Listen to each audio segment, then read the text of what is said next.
The transmission hit our sensors like a slap across the face. Commander Vrel of the Galactic Coalition ship Meridian Dawn stood frozen, his three eyes locked on the flickering display. Around him, the bridge crew had gone silent. Not the comfortable silence of routine operations, but the kind that preceded either triumph or catastrophe. "Run it again," Vrel said, his voice barely above a whisper. Technician Mira tapped her console with trembling fingers.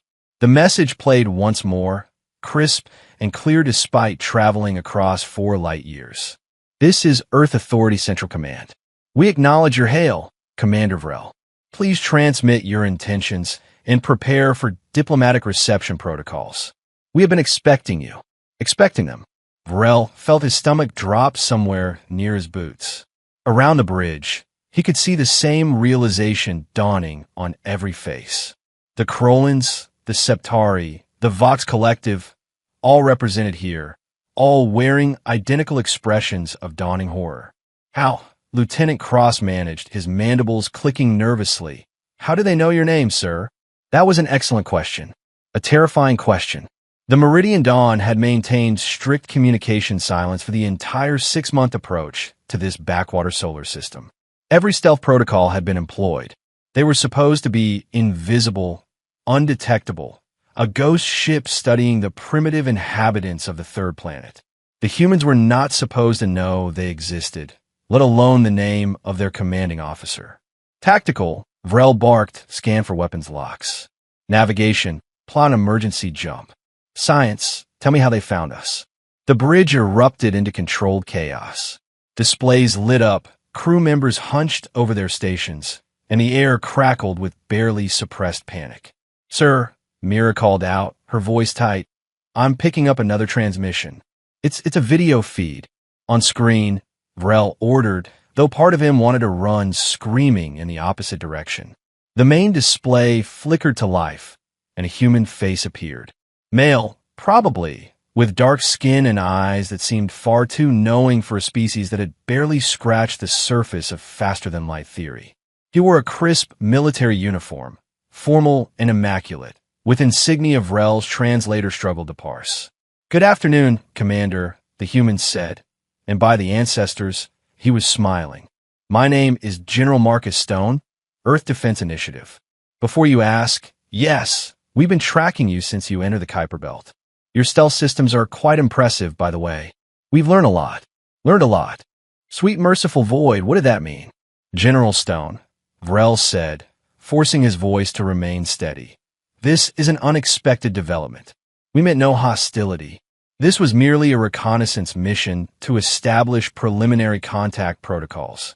"Of course," Stone replied, still wearing that unsettling smile. "Just like the Yarvok Collective's reconnaissance mission in 2019, or the Threnal Empire's scientific survey in 2022, or, let me check my notes, the Borderland Syndicate's trade evaluation in 2023. We've had quite a few unexpected visitors lately." The bridge fell deathly silent once more. Vrel could hear his own heart's hammering against his ribcage. "You've been contacted before," he managed. "Contacted, observed, evaluated, tested," Stone said, ticking the items off on his fingers. "The first group showed up about 8 years ago. Scared the living daylights out of our satellite network. Since then, we've had 17 separate alien vessels attempt to sneak into our solar system. Yours makes 18. 17 previous expeditions. 17 ships that had returned to their home worlds with reports of a primitive, unsuspecting species ripe for the taking. 17 intelligence reports that were, apparently, catastrophically wrong. We let most of them watch for a while," Stone continued, his tone conversational, almost friendly. "Figured we'd see what you were all after. Trade routes, territorial expansion, resource extraction, the usual motivations. Some of you were more creative than others. The Yarvok wanted our water. Can you believe that? Water. We got oceans of it." Vrel's mind raced. If the humans knew, if they had always known, then why had no one reported it? Why had intelligence networks across a dozen species failed simultaneously? "I can see the wheels turning, Commander," Stone said, leaning forward slightly. You're wondering why none of your predecessors mentioned that we noticed them. Simple answer? We asked them very nicely not to. Suggested it might be in everyone's best interest if Earth remained a quiet little mystery for just a bit longer. And they agreed. They agreed, Vrel repeated flatly. Well, Stone's smile widened. We can be very persuasive when we want to be. Plus, we offered some incentives. Technology sharing, trade agreements, cultural exchanges. Turns out humans make excellent partners when you're not trying to conquer or exploit us. Who knew? Cross leaned close to Vrel's ear. Sir, tactical reports, no weapon signatures. But our sensors are picking up massive power fluctuations across their orbital platforms. Whatever they have up there, it's not standard defensive arrays. Stone must have noticed Vrel's attention shift, because his expression hardened slightly. I wouldn't recommend trying anything aggressive, Commander. We're a young species, sure, but we're fast learners, and we've had excellent teachers. Plus, we've got a bit of a temper when provoked. Ask the Threnal about that. Actually, wait. You can't. They decided to test our defenses. Bad call on their part. The temperature on the bridge seemed to drop several degrees. So here's how this works, Stone said, his voice turning formal. You have two options.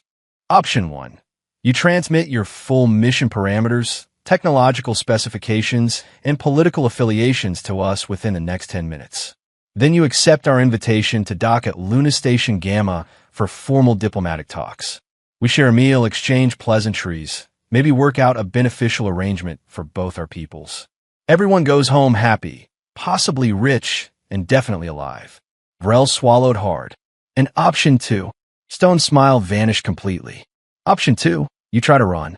You fire up those impressive engines of yours, attempt to jump back to Coalition space, and spend the rest of your very short lives wondering why your navigation systems suddenly think the sun looks like a great place to visit.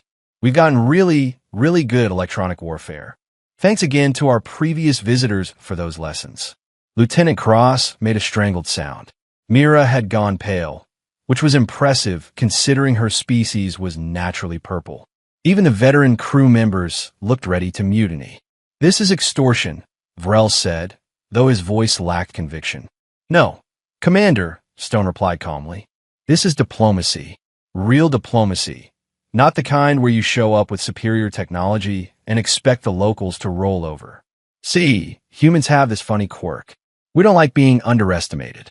And we really, really don't like being spied on. A new voice crackled over the communications channel. Female, with an accent Vrel couldn't place. General Stone, this is Dr. Elena Vasquez at Research Station Alpha. I'm transmitting the data package now. Thank you, Doctor, Stone said, never taking his eyes off the screen. A flood of information appeared on Vrel's tactical display. Ship schematics, weapons systems, faster-than-light engine designs. All of it human technology. All of it decades beyond what Coalition intelligence had suggested was possible. Ow. Vrel breathed, staring at the data. Your civilization only achieved orbital flight 70 years ago. This level of advancement should take centuries. Should Stone agreed. But then, we're not really big on following the rules. You know what helped? Having multiple alien species accidentally show us the shortcuts. Each of you came here thinking you'd found an easy mark, and each of you brought gifts without realizing it. Advanced sensors we reverse engineered. Power systems we adapted. Communications protocols we cracked. You all taught us so much. The irony was devastating. The Coalition itself had armed the humans. Every reconnaissance mission, every covert observation, had handed Earth another piece of the technological puzzle. And the humans had been smart enough, adaptable enough, to put those pieces together. We had a saying back in our early space age, Stone continued. The Cold War era. Trust but verify. Except we've modified it a bit. Now it's more like trust nobody and learn everything. Serve us pretty well so far. Vrel looked around the bridge. His crew waited for orders. But what orders could he give? Run and risk whatever countermeasures the humans had prepared? Fight an enemy that had systematically dismantled every Coalition advantage? Or surrender and hope these unpredictable primates were as reasonable as they claimed? You said you've made arrangements with previous visitors, Vrel said slowly. What kind of arrangements? Stone's smile returned, gentler now. Fair ones. The Yarvok got water purification technology in exchange for their gravitational manipulation systems. The Borderlands Syndicate got exclusive trade rights to our entertainment media in exchange for advanced medical scanners. Everyone walked away with something useful. Nobody got conquered, exploited, or vaporized. We're not monsters, Commander. We're just tired of being treated like we're stupid. Your media? Mira asked, speaking up for the first time. What possible value could that have?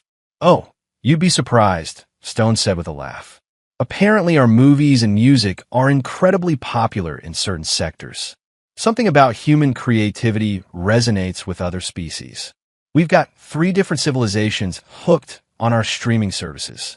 The revenue has been substantial. This was insane. Completely, utterly insane. The humans had turned First Contact into a business opportunity. So what do you want from us? Vrel asked, resignation creeping into his voice. Your star charts, Stone said immediately. Complete navigation data for coalition space. Not for invasion. We're not interested in conquering anyone. But we'd like to know who our neighbors are. Plus, your medical database. Human biology is still giving our doctors fits, and your species has been studying xenobiology for centuries. Oh, and an introduction to the Galactic Council. We figure it's time we got a seat at the table. That's a lot to ask, Vrel said. It is, Stone acknowledged. And in return, we offer protected trade routes through our solar system, access to our agricultural technologies, which I'm told are surprisingly advanced, and a military alliance. Turns out, humans are pretty good at fighting when we need to be. Your enemies could become our enemies, if the price is right. Vrel studied the human general's face. There was no deception there. No hidden malice. Just pure, calculating pragmatism mixed with a healthy dose of pride. These humans have been preparing for this moment. Planning for it. Gaming out scenarios for years.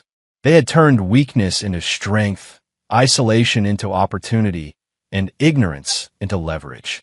I'll need to consult with my superiors, Vrel said finally. Of course, Stone replied. You've got 10 minutes to make your transmission. After that, we'll need your decision. Dock and talk, or run and regret it. Your choice, Commander. We're patient, but we're not stupid. The screen went dark. Vrel sat heavily in his command chair, his mind's racing through scenarios. Around him, his crew waited with bated breath. Mira, he said quietly, open a channel to Coalition Central. Priority Alpha.